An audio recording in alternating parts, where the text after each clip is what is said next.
market research, according to the dictionary, means the action or activity of gathering information about consumers' needs and preferences. So basically, it's the process of collecting valuable information to help business decision makers make wise and profitable decisions.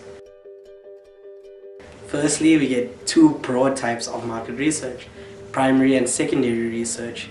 Now, primary research is when the research is conducted first-hand by the parties interested in conducting the research. An example of that would be when you make your own questionnaire and you go out and get your own respondents to answer your questions and you analyze the data that you've gathered. Secondary research is when you make use of data or statistics or articles that were gathered by credible sources and is used as a reference for the study that you are conducting. An example of that would be when you go to StatsSA and make use of the statistics that they've gathered to base the results of your study from.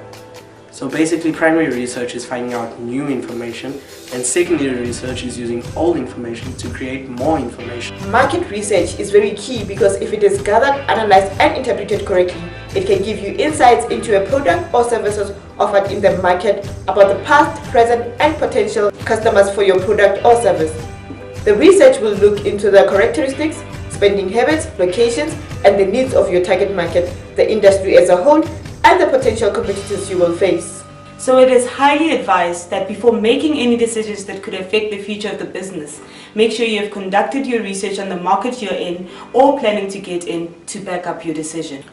We only focus on primary research, so let's get into a bit more detail on it. There are many ways to gather your research. It all depends on what you're trying to accomplish and what would give you the best insights into the subject and matter.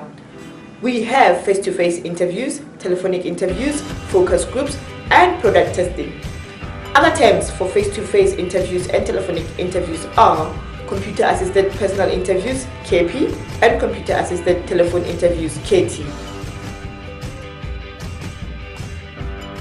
Face-to-face or CAPI is when an interviewer goes out and finds a person to interview in person. Telephonic or CATI. Telephonic or CATI is when an interviewer will conduct the questionnaire over the phone with a respondent. Focus groups. A focus group is a group of people gathered together because they have certain characteristics that represent the market and are of interest to the business. They have a general discussion on a particular product or service and give their unbiased views. These focus groups usually have a moderator to help guide the discussions and to ensure that certain questions are answered. Testing. Testing is when a product is put out in certain areas and is promoted in these areas for a certain amount of time to see how the market reacts to it. The reaction is then evaluated and action is taken afterwards.